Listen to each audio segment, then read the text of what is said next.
Anne-Elizabeth Brodsky, a faculty member in expository writing, as well as the co-faculty director of the Common Question, speak on curiosity, conversation, and the intellectual life of the university.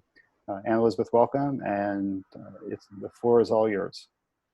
Thank you so much. And I want to start actually by thanking Simeon and Stacy and Susanna, all of my former colleagues when I worked at CTY, who are actually doing all the hard work here to make this happen. So thank you very much. And thank you to everyone for coming today. Maybe you're having a little lunch, midnight snack, something in between, but we're really happy that you joined us. So as Simeon said, I have two main roles at Hopkins, and one is that I teach in the expository writing program, and the other is that I'm one of the co-founders and co-faculty director of the Common Question. So I want to explain a little bit about both of those. This is Gilman Hall at Hopkins, and I haven't been there since March 11th, but my office is in there somewhere. I remember it fondly. The expository writing is housed here as well as a lot of the humanities departments. And all expository writing is a course that most first and second years take at some point at Hopkins that teaches them how to write an academic argument using evidence in a really sort of supple and flexible way that they then can apply to the particular conventions of their major once they declare. So that's what we do, and we'll talk really, you'll get a little snippet of what we would do on the first day of class in an expository writing class in a little while. After that, we'll look more closely at the Common Question, but I just want to give you a sense of what it is. So a lot of high schools and colleges too will have a common book read over the summer, and Common Question comes out of that. We used to have that at Hopkins as well. And then 2 years ago, we decided to shift it a little bit to make a Common Question, and then around that question have lots of different sources from different disciplines that are interested in the same question but approach it completely differently, and also different genres. So a film, a poem, a painting this year we have as one of them. So we'll look more closely at that in the second part of the talk as well. So one more thing about Gilman Hall, it's named after the first president of Johns Hopkins, and his name was Daniel Coit Gilman. And as you may know, Hopkins is the first research university, and what does that mean? Mostly what I think is most important about it, especially for today, but for this series in general, is that what he felt was important was that teaching and research spoke to each other, that they went together, and that their mutual goal was, and this is a quote, knowledge for the world. That is the point, is to do something that find something out that shifts the world in a positive way. So that's everything you need to know about the background. So what are we going to do today? We want to figure out how research gets started and how it works on any campus, any college or university campus. So I think what we'll talk about is like, where do good questions come from? And then what happens after that, once you have your good question? And then specifically, how does a first-year student who has excelled in high school step into that kind of intellectual environment on any college or university campus? And the truth is that it turns out that the basic work of intellectual work, of research and collaboration and academic writing, that work is the same no matter what the level you're operating at, whether you're a first-year undergraduate or someone within like a corner office in Gilman Hall, right? The moves are the same, the intellectual moves are the same. So we'll talk about those today. So let's go. So the title of the talk is Curiosity, Conversation, and the Intellectual Life of the University.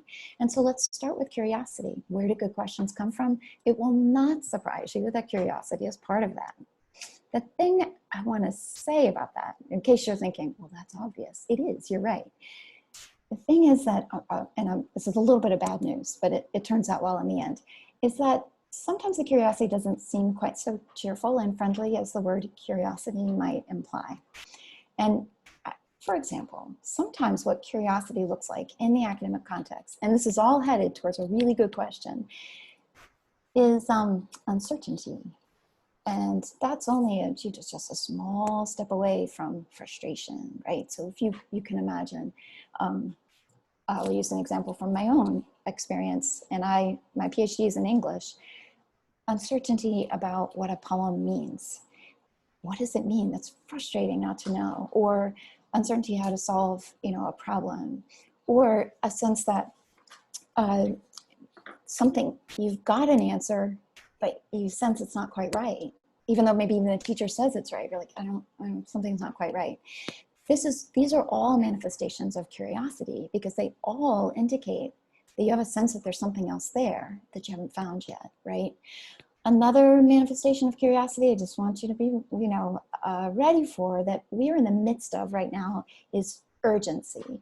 And I don't need to even say this: urgency for a vaccine, urgency for addressing systemic racism. And sometimes the urgency can eclipse the breadth, the wide net that we need to cast to try to find the answers, because like uncertainty or frustration, it's emotionally taxing, right? But it is a sign of curiosity. And the last I'll say is empathy. Now, you're looking at those 3 bullet points. None of these really look like words that describe academic prowess, do they? But the truth is, all 3 do, including empathy, which we are trained, we get a lot of messages to indicate that kind of social emotional investment is maybe separate from academic or intellectual investment, or even counter to it. But let's look at a few examples and kind of see how these 3 bullet points of manifestations of curiosity might turn into something really intellectually stimulating and fabulous. And we're going to use these examples. These examples are going to come from the School of Engineering. Here's the first one. It's a bridge. If you look at uncertainty, urgency, and empathy, we can imagine that all 3 of those contributed to the building of the bridge. There was some reason to get to the other side, right? There was some sense that this was important, and that motivated the whatever engineering,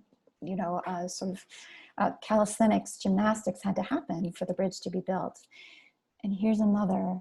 See, curiosity can be good for cats. That's one of our takeaways today, I'm sure. But this is Oscar, and if you look closely, Oscar has 2 prosthetic legs. And so this example, of course, we have civil engineering on the left and biomedical engineering over here. And all of these come from poor Oscar couldn't make it up the stairs until a biomedical engineer intervened. So that's a bit about curiosity. So, we looked at this. Uncertainty, urgency, empathy might seem like dead ends and so on. It might seem like you should start over with something else. And I imagine that there have been, in your own experiences, some academic experiences that felt just like that. So let's say you give yourself credit for being curious, and what comes next? Like, what do we do? So we'll look at another example here. This one will be from the Krieger School of Arts and Sciences. But first, what's next? It's an umbrella of things that we refer to as academic inquiry. So a few examples, and this isn't exhaustive, but the first question is, what has already been said about this topic? What do we already know about little cats who need, extra help with their back legs or bridges? What ongoing conversation are we entering? Good, bad, or indifferent, what's already been said? We're not starting from scratch, right? Second, where should we look for the answers? It's not a given, for example, that every answer about building a bridge or creating a prosthetic comes from exactly the discipline that will produce the bridge or produce the prosthetic. Maybe we need to look outside the discipline as well.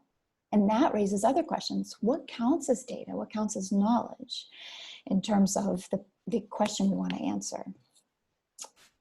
One more, how will we know our methodology is sound? That also we have to be conscious about, right? Our results, our analysis, and so on. And one last one for now, what is at stake in answering the question? And another way to put this is, so what? The good news about academic work at the college level is that if you can't answer the question, so what? We need to be doing something else. And that unfortunately doesn't characterize all of our work in secondary school. So here's our example. This is Vesla Weaver, and she is a Bloomberg Distinguished Professor in Political Science and Sociology at Hopkins. And she for many years has been working on understanding the effects of policing in what she refers to as race, class, subjugated communities. So primarily low income, primarily Black and Brown communities. And she's been working on this for quite a long time, well in advance of this summer and all that it's brought us. But her questions have essentially been the ones that George Floyd's murder have crystallized for a lot of people. And her question is this: what is the relationship between poor citizens and communities and government? And it might seem at first like a simple question, and sometimes questions do start out that way. The thing that's a bit more pressing for her is when she gets to the first bullet we had about academic inquiry, what has already been said. One of the things that she had noticed about how we generally, we meaning political scientists, sociologists, historians, social scientists of all kinds, the press, government and NGOs, governmental organizations and NGOs, one of the things she had noticed is that these communities and these citizens or non-citizens are often defined by what they don't have, like what they're excluded from. So disenfranchisement, access to decent public education, and so on. And she wanted to turn the question around. How to do that though? How to find out? So we see her question has all the mix of uncertainty, urgency, and empathy. This photograph, for those of you, it was a while ago now, but this is of the corner of Charles and 25th Street. And this is from Freddie Gray's death. He died from a rough ride in Baltimore City that led to some uprising in Baltimore City. And Vesla Weaver, Professor Weaver uses this slide a lot because the billboard is about systemic issues. You see the subtitle. So what does she do? Well, she asked herself this question: what do we think we already know about the relationship between citizen communities and the government? And how do we know that? How do we find that out, right? I promise I'll explain the giant gold shipping container in a moment. And then subset of that, how do people in race, class, subjugated communities navigate their relationships with government, and particularly with police? So how do they actively engage? Like what are their norms? What are their best practices, shared community values, and so on? And how would we, meaning again, political scientists and sociologists in particular, how would we find out? So this shipping container that's painted bright gold is a portal. And Vesla Weaver teamed up with a group of artists who had designed the portal to do research about communities' perceptions of policing and also their strategies. And when you go into the portal, I haven't been in one, but it's a surrounding experience of being connected to a person who's in a portal in a city far away, Mexico City, Milwaukee, all are in various places in the world, and you can talk to that person. So Dr. Weaver and her colleagues designed, and this man standing outside is one of the docents who tells people, so talk about your relationship with the police with this person who you've never met before, who has a different background in another city. And based on that kind of data collection, Professor Weaver and her colleagues started working on answering the question she had set out to answer. She describes the work this way, and I want to sort of give this big, broad definition of her project, and also have an excuse to show you this awesome picture. But she describes it as a systematic study of how Americans in different communities experience government activity across a multiplicity of sites: schools, social welfare agencies, police and probation agencies, civil ordinances, the housing authority, and child protective services, and how those experiences influence political dispositions. So there we've seen an example of how Professor Weaver is asking herself, how do I know the methodology is good? she decided the methodology that had been used before to ask these questions and answer them wasn't sufficient, because it didn't have this quality of two people in similar situations but different situations talking to each other. It didn't bring out the kind of data that we get from that. And so her answers are not only empirical answers, here's what we find, and if she has her website, it's fascinating, enjoy. She's on many good podcasts and interviews and so on talking about this. So she's offering an empirical answer, but also a methodological answer.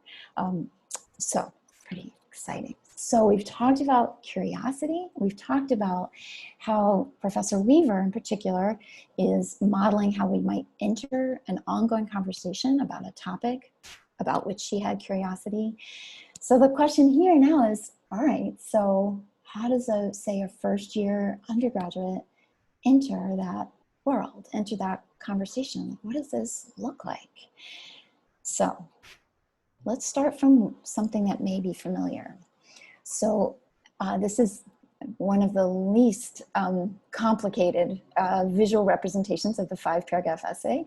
But this is referring to essays you may have written for school or for AP exams, where there's an introductory paragraph, that's the little one, and then 3 body paragraphs, each of which have evidence, and then a concluding paragraph, which matches the introductory paragraph.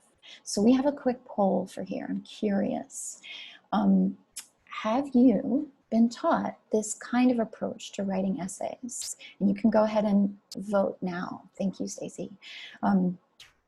For me, I learned it in high school and middle school. We didn't call it the 5-paragraph essay. I don't know what we called it, but I only learned that phrase once I started teaching at Hopkins to refer to this. But if you've been taught something similar, let us know. Is it time? Oh, look at that, 76%. That's very helpful. Thank you, thank you. So let's say one thing about this. Let's look at this a little more closely, and I have another poll question for you. So, okay, 2 things. You're looking at this image and you can read. I'm just gonna talk while you're looking at this drawing. It's Sandra Boynton, and so you can move, you know this, right? Once the poll comes up, you can slide it out over to the side so you can still see. So 2 things I want to say about this, and then Stacy's right, we do have a poll. One is, I interpret this creature to be a dinosaur. And this is a creature at the college and university level. This is where he is, or she, extinct. That's one thing. At the university level, we do not write this way anymore. And the second thing I want to say, which is equally important, is that this image, dinosaur though it may be, also represents some really, really important skills that we continue to use throughout our intellectual lives, throughout our academic careers. So now we're ready, Stacy, thank you. So Stacy's gonna put the poll back up, and like I said, you can slide it around if you want to. For this one, you can answer as many as you like. It says, which of these writing skills do you think are useful in writing a convincing essay? And they're all things that we use in the 5-paragraph essay.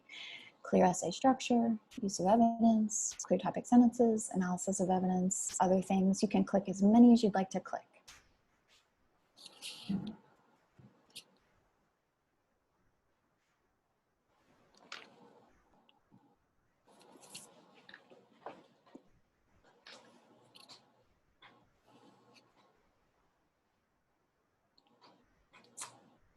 This part's exciting. Here it comes. Wow, use of evidence wins. Oh, you've made so many teachers happy just now. But look, so much useful stuff, all of this stuff. And I 100% agree with you. And on the first day of class, in my academic writing courses at Hopkins, I say the same thing. I ask exactly this question, and I endorse all your answers. The 5-paragraph essay, extinct as it will be when you get to college, or if you're there already, is so important in terms of foundations for using evidence, contextualizing it, and not analyzing it, structuring things so people can follow what the heck is going on. Very, very useful. So hang on to those skills. But that way of writing, here's the trouble. We started with you know, President Gilman, first president of Hopkins, and knowledge for the world. How am I going to get knowledge for the world if I start with something I already know, I prove it 3 times, and then I tell you again that I already knew that, right? It makes it hard.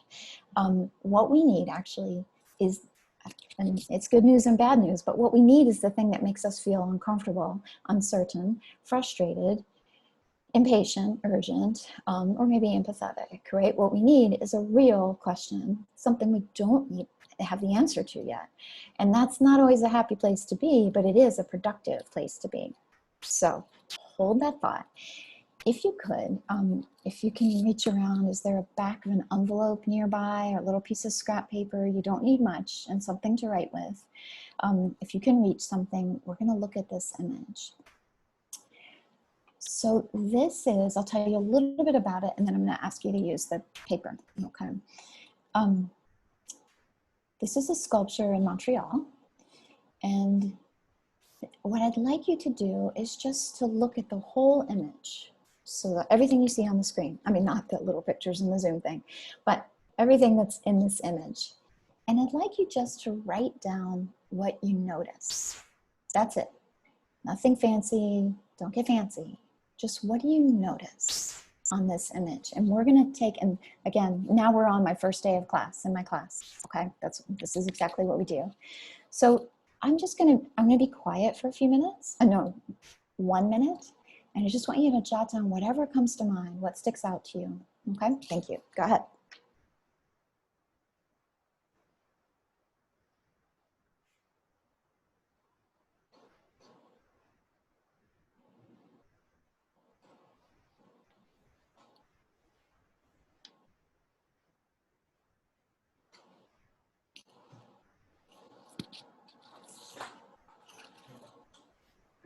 Mm-hmm.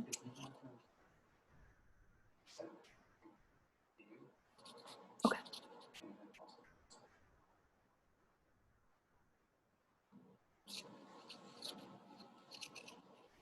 Maybe take 10 more seconds, see what else you can think of.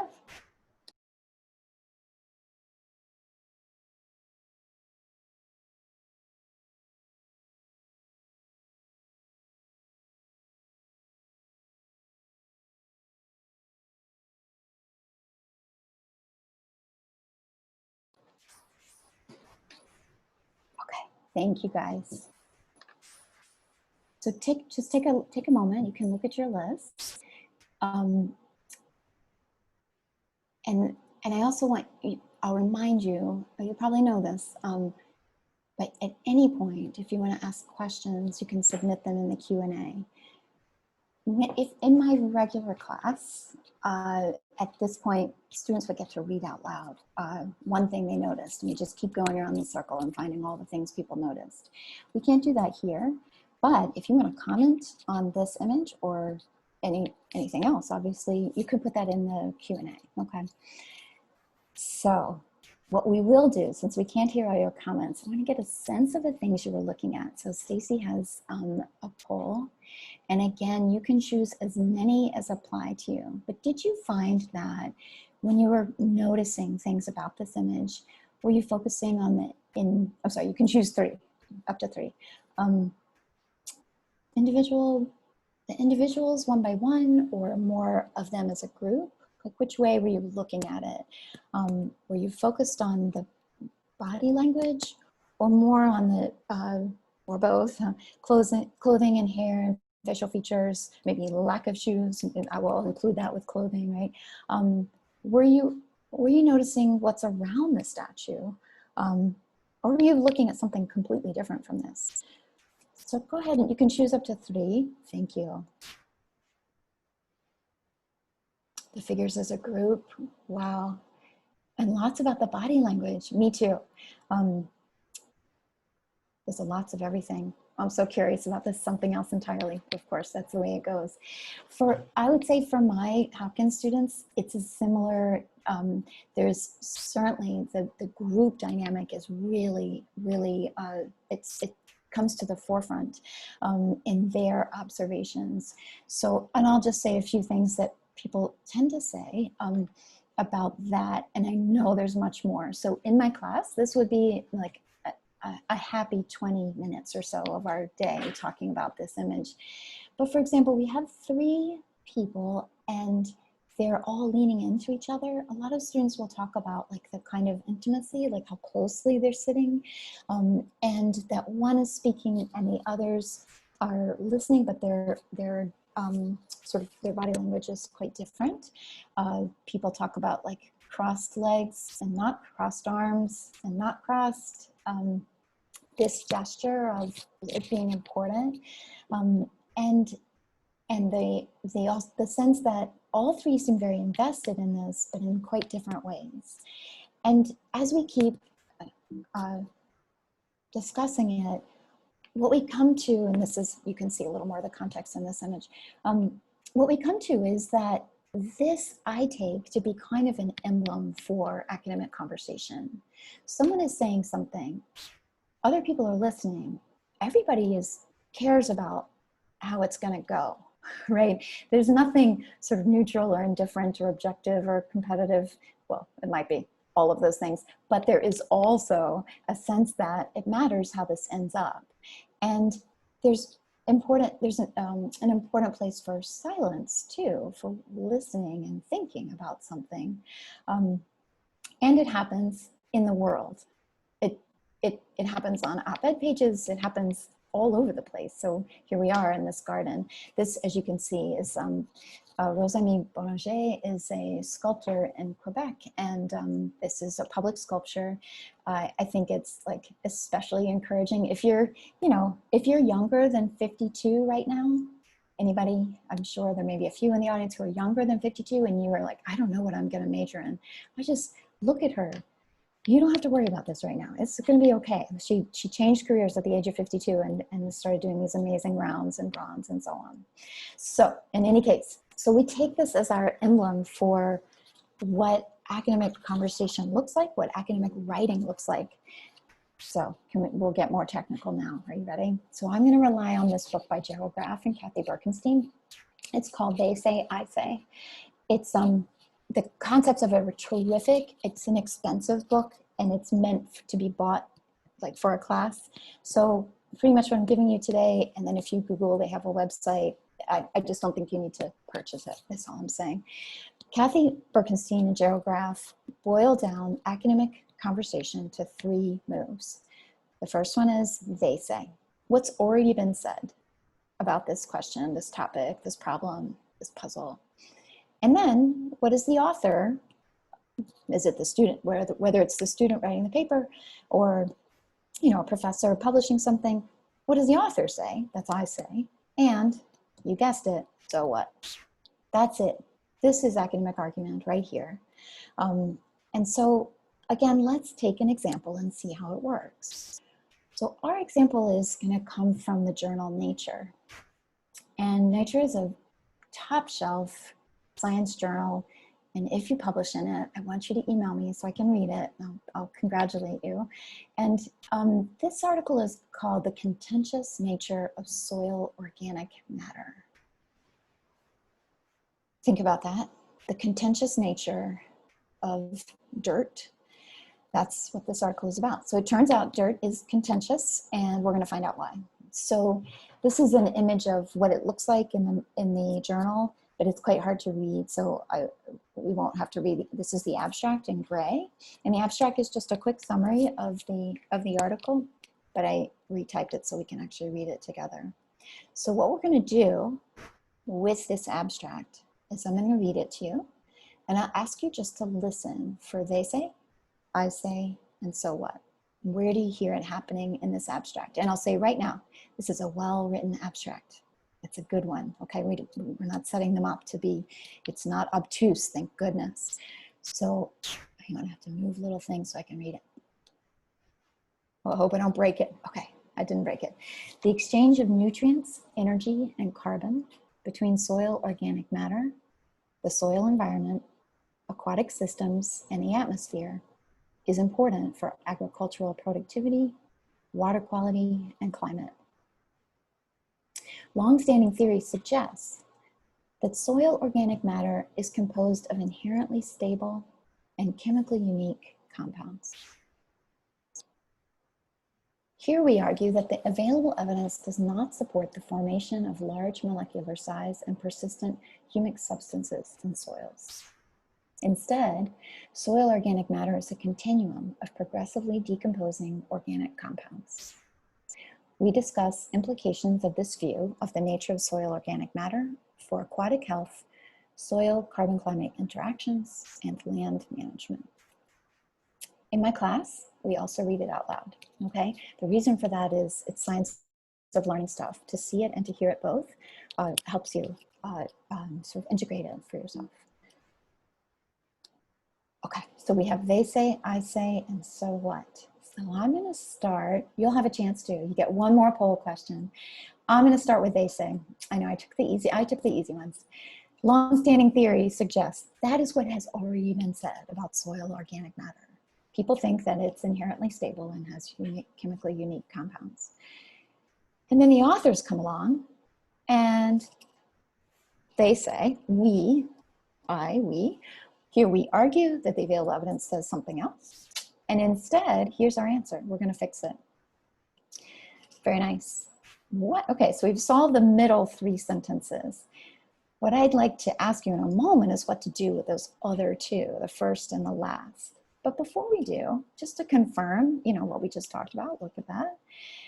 The graph on this pictograph on the very first page of this article looks like this. And you can see that they have just called it traditional view rather than they say, and emergent view rather than I say. So they've spelled out the same move in their graphic.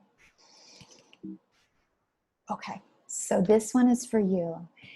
So the last poll, for these two sentences, do you hear they say? Do you hear I say? And do you hear so what? You can choose as many as you like because these speech bubbles are allowed to overlap, right? They're not mutually exclusive. So in the first and last sentences, do you hear like a motivation, why this matters? Do you hear what's said before? Or do you hear what they're saying now?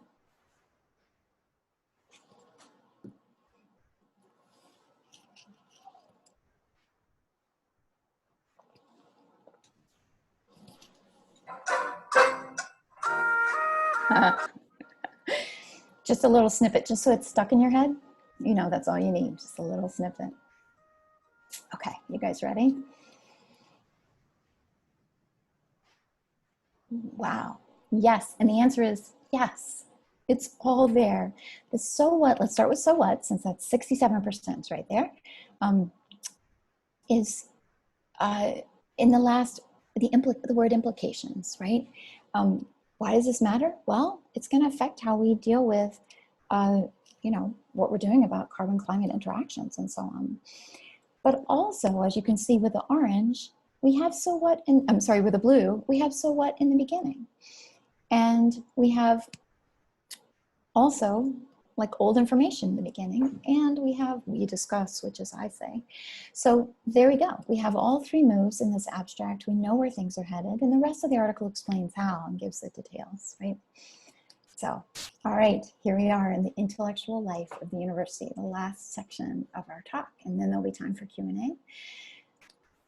So here I want to talk a little bit more about the Common Question at Hopkins, and this is the second year we've done it this way, and our question this year is, what is the common good? And the notion here is that we can take a big question like this and then see how different disciplines might approach that question and how it might, that question might come up in their work even if they didn't mean to think about that question per se. So a little more, you know, sort of subsets of the big question, what is the common good? How do we define what is good for society as a whole? What happens, this is the biggie, when collective benefit runs counter to individual benefit? And how are questions about and assumptions about the common good built in to academic inquiry? as well as our daily lives. So for all the students who are entering Hopkins this year, this is something they'll be talking about in big groups and small groups with faculty. And here on our website, and for these students, we have lots of sources for them to browse and consider. So I just want to show you a few. One way to think about the common good would be to go back to foundational sacred texts. And the story of Noah, where genocide was meant to solve a problem, appears in three major sacred texts. For believers and non-believers, this story has affected sort of legal systems, judicial systems, anthropological practices, etc. We could ask that question in all kinds of ways. Another way, though, has to do with, say, gerrymandering and political representation. How does this benefit the common good? And this may seem like a political science, American history kind of question, or maybe just a legal question. Leave it to the lawyers, right? But this source, as you can see, has the word geometry in it. And Moon Duchin actually she is a mathematics professor at Tufts University in Boston, and she is a former CTY instructor. And she, in 2016, was, following the election closely and teaching her, grad level geometry and abstract math courses, and decided to start thinking about how political districts are formed. And so, and I love her question, how hard could it be to write down what it means to be a good shape for a political district and what it means to be a bad shape, right? How hard? Turns out quite difficult. So one way that she's coming at the question is completely through mathematical mechanisms, right, to solve what might be seen also as a sociopolitical problem, right? Another way might be outside the academy altogether. So maybe people are familiar that in 2015, Canada launched the Truth and Reconciliation Commission to address residential schools in Canada, which for over 100 years took children of Native peoples, First Nations student families, and Indigenous people at around age 5 or so to boarding schools. And this project is one that incorporates, oral history, all different spiritual practices from many different tribes, artistic practices for healing, but also for finding information. And now it's also an exercise in accountability with the government. So it sort of brings together lots of different disciplines with the hope of addressing this, long time rift in the country. Now here's one. So this article came out this summer, I think in June. It's called Understanding and Managing Connected Extreme Events. And the authors of this article are talking about how when we have multiple hurricanes in a row, what happens with FEMA and the Red Cross, what happens in terms of anticipation for the one coming next, what happens in terms of resources. And their argument is simply that we cannot afford to think about these kind of global events just through the lens of science or just through the lens of social science or engineering and so on. So I'll just list for you, these are the fields. There are many co-authors on this article, and they come from earth and environmental science, physics, climate physics and environmental physics, civil and environmental engineering, geography, School of Public Health, School of Medicine, Public and International Affairs. These people are all writing an article together. I wish I'd been there. School of Geosciences, the Goddard Institute for Space Studies, and the U.S. Army Corps of Engineers. So what's our point here? Simply that a question you may be interested in may feel like it doesn't fit in a major, or it doesn't fit in a career that you know of, right? And that you might be right. It might be that the things you're interested in kind of overlap from different disciplines, and that you'll get to do different kinds of things in a way that serves this question you're trying to answer, this problem you're trying to solve. And that's not that's actually a fine thing, right? For many of us to think about our academic careers in terms of just the major means leaving out a lot of sort of critical influences on what we were curious about, what we needed to do, and what, where sort of the next steps led us. So I would say simply that the things that our first year students at Hopkins bring from high school are terrifically valuable and important. The hard work that they did in middle and high school to get themselves to whatever college or university you end up at will serve you so well.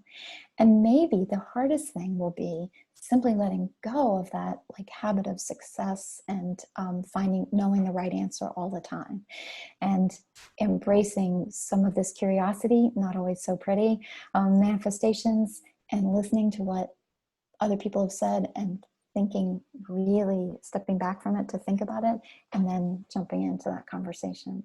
So I want to thank you so much for coming.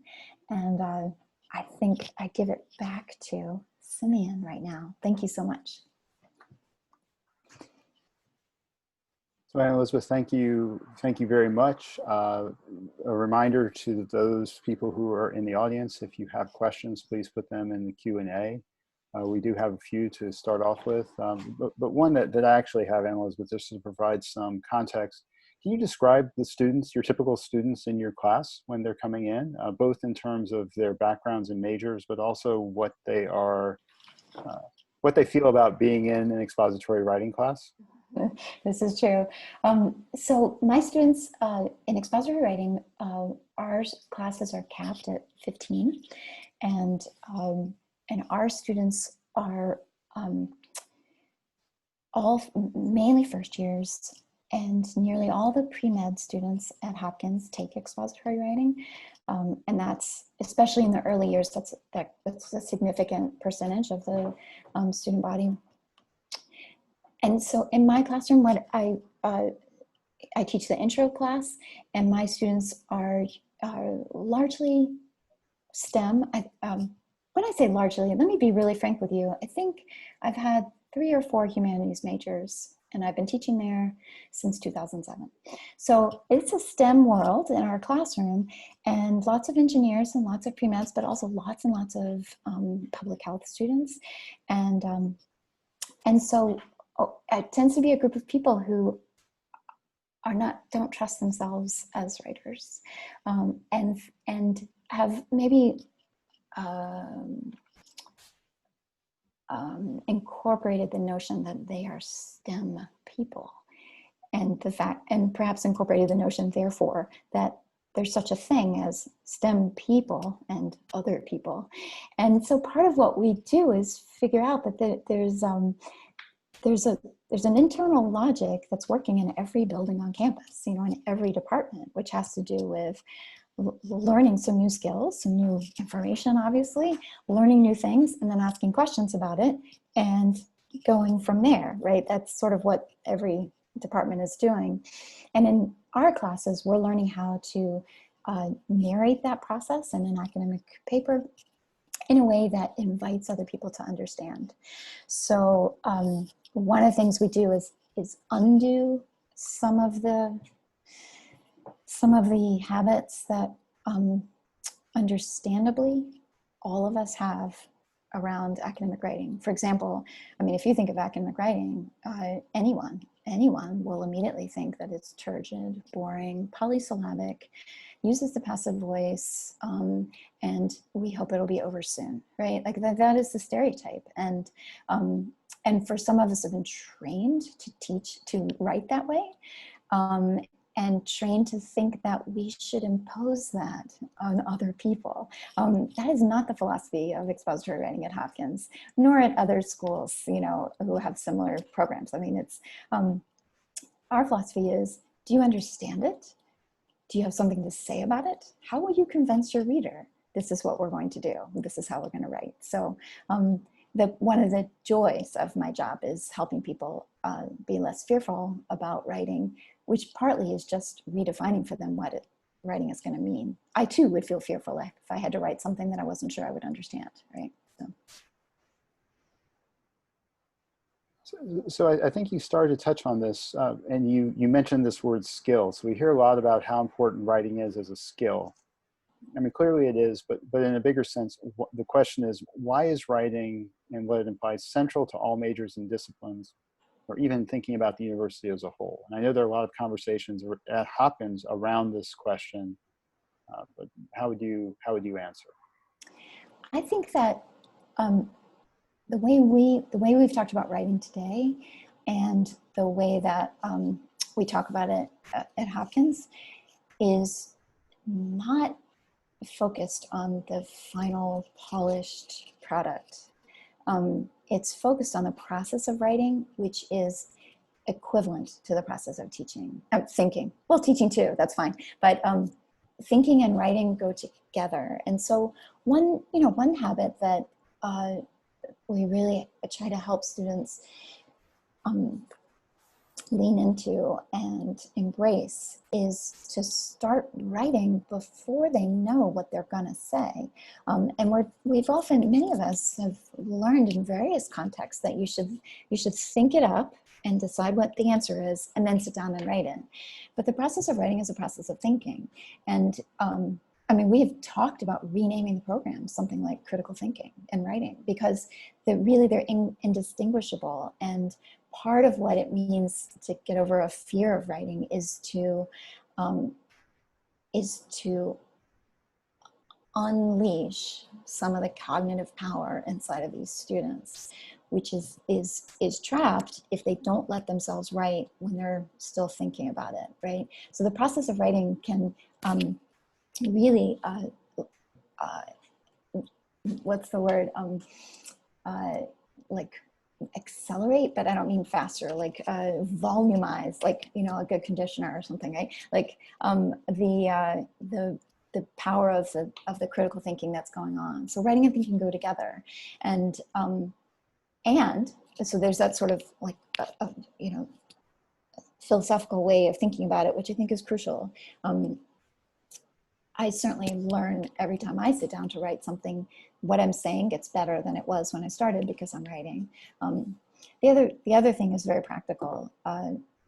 Sure, there's lots of science students at Hopkins, and engineering, and the natural sciences. And should they pursue the science as a career, one of the ways that they will succeed in that career is being able to get grants. And grants are not written for someone who is specializing exactly what you're specializing in. It's written for someone who has a basic idea, but is more of a generalist. And if one cannot make the case for one's research in language that's legible, that's understandable to the grant readers who are not specialists in fluid dynamics, then one will not get the grant. So there's also this very practical, like if you can't explain what you're doing to someone who's not a specialist, you really it's a very hard place for you to be, both in terms of your career, but maybe in terms of your daily life as well. I'll have to ask and see if people feel that way. But so I think it has that practical application as well. So the next question is taking us in a slightly different direction, and this is going to be drawing on your knowledge of particularly the students you're working with at JHU. Would you say that the student environment at Hopkins is very cutthroat?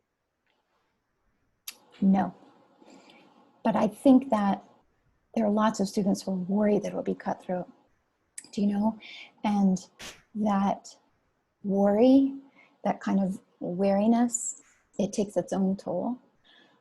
And where the worry comes from, I'm certain it comes from somewhere legitimate. I mean, these things don't come out of nowhere.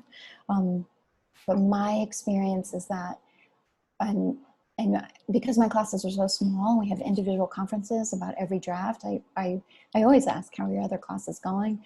And my students are all first years, and they're all of them in gateway science courses, calculus, biology, chemistry, and then the engineering versions of those. And what they say is that they talk to their friends about being worried that someone else will be cutthroat, but that they have study groups, that they work together. The pilot program, which is peer mentors, is terrific. And so I would say that the worry about it is there. And I really don't know if that's because it's a major research university and that's sort of something that haunts all of us, or if it's historical. I don't have a clear sense of that. I also think that students really talk to each other about where to get help with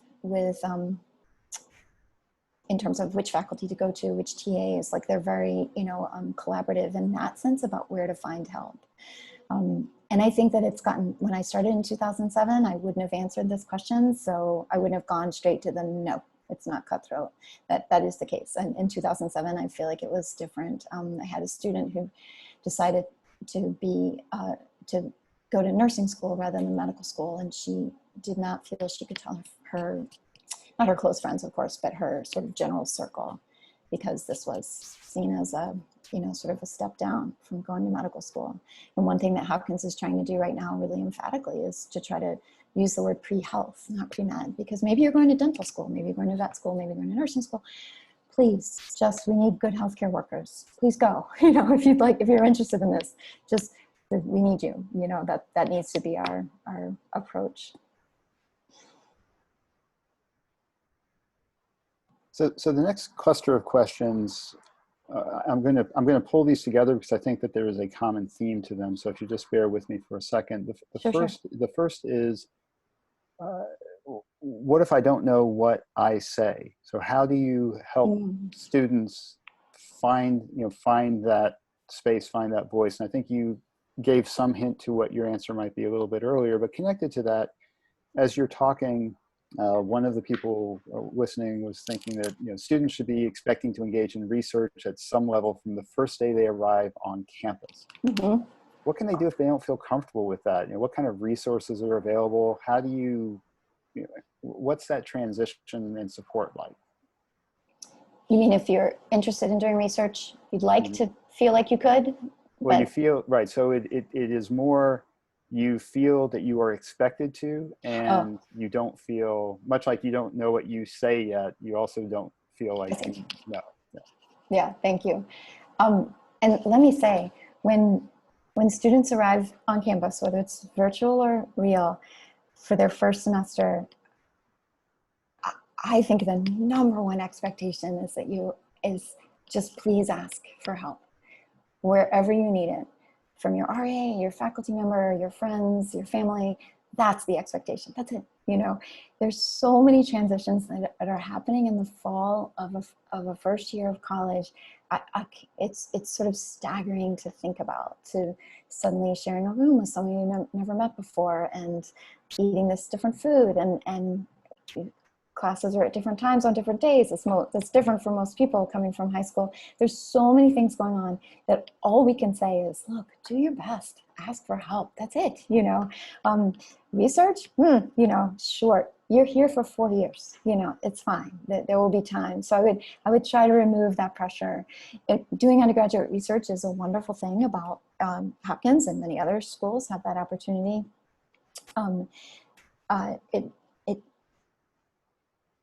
Every year of your university experience will be different, and you'll be ready for different things during those different years. And it doesn't all have to happen in September of 2020, right? So I would say that. But the question about, like, what if I don't have an I say? I'm so glad that someone asked that, because in our class, so imagine you came to class and we did this thing with the dirt and so on. The next thing that we would do is look at some more professional articles. I would use one that's not from Science Next, just to show how it works in different disciplines. And as we're reading more, you can't get this from the abstract, so it's unfair. Like, the question is a really good one, because just looking at an abstract, you couldn't really see how that would happen. But as we look at, say, a full academic article, we can see that the author says, look, here's an example. So E.B. White, you guys know, he wrote Charlotte's Web and Stuart Little and so on. He also wrote essays for The New Yorker. with astonishing, at astonishing rate and volume. He just published one, it seems every week or something. And one of his essays for the New Yorker is called "A Ring of Time." And it's kind of about Sarasota and the circus practicing, Ringling Brothers practicing in the winter, Sarasota, Florida. But it's also kind of about race and integration. It's written in 1956, 2 years after Brown versus Board of Ed. And so the example I'll give for how do we find an I say, so my students read this essay that E.B. White wrote, and then they read what a critic said about it. And the critic said 3 things. I'll just be super quick, but the critic said, look, E.B. White, his writing is humble. He sort of celebrates humility. That's one thing he said. And then he says, the critic says, but because he's so devoted to humility, he also never stands outside the status quo. He's proof that you could be a famous, successful writer, but never be, social critic, and never be the gadfly of society, that kind of thing. Maybe that's just 2 things. Don't worry about it. So my students like, okay, let's look at the essay. Does he seem to like humility? Is his writing humble? Yes. He's talking about a girl. She's barefoot. She's riding on the back of a horse. He's like, this is so much better than the real show. The rehearsal is so much better because it's the real thing, and it's humble. And also his language is very simple. So they agree with that. So that's not really an I say yet. That's just me nodding my head. Yes, I agree with the critic. But then when the critic says, E.B. White never steps outside the status quo, he's just Mr. Humble. He actually says a lot of things, like he's just a farmer, it's not a nice essay. The critic says, yeah, he doesn't step outside the status quo. And then the student says, and we do it together in class. There's a whole part about how White is saying, why is Florida not doing anything about integration? And how slowly things change. And he explicitly says, people in the South, white people in the South, are saying like, oh, well, this is just how things are. We just sit separately. It's just how it is. We have different swimming pools. And he says, but 400 years ago, people thought that slave ships were just how things were. So he makes this it is subtle, but he makes this move to say, this is absurd. And he is criticizing the social setting he's in. So that's where the student, using the evidence in front of him or her, can say, well, look in that paragraph. That's not endorsing the status quo. That's standing outside it. And then that's the I say. Then the cool part, so you're like, okay, that's a ping pong match with the critic, which clearly the student is going to win. But then the interesting part is where the student gets to think about all other kinds of things about how White is writing the essay and how that contributes to him being able to sneak this thing in. And maybe the critic isn't crazy to have missed it, but the student saw it, right? So we walk through every step of testing each claim against the evidence in a variety of sources. I just offer the E.B. White one because he's a familiar author. So the last question that we have is what can you suggest to STEM students for improving their writing skills? And if I could broaden that out even a little bit more, what could you suggest to students who are thinking of that transition from what they've learned in high school to university writing? I think, and I know it's not going to sound very original, but it's because I think it's right. I think that one thing that it really helps writers is to read. And especially in the past several years, it has seemed to me that, for example, reading op-eds in the newspaper, it really models this kind of intellectual moves that we've talked about here in a way it's very digestible. They're written on lots of different topics, so surely there's one that will seem interesting. I'm not saying read more novels, although goodness knows, like feeling fluent and comfortable with the language is always, this helps you feel more fluent and comfortable, which can help your writing. But I do think that reading, if I say a simple thing that's not so grandiose, just reading op-eds in the newspaper, I find really helpful. And if one thing, if people want to Google, I'll say two things that I have found really useful in my classroom. One is Jill Graff, the author of They Say, I Say, wrote an op-ed in the New York Times. It was a back to school op-ed, and it spells out exactly what we talked about today. And it's very short, very useful. It's called An Argument Worth Having.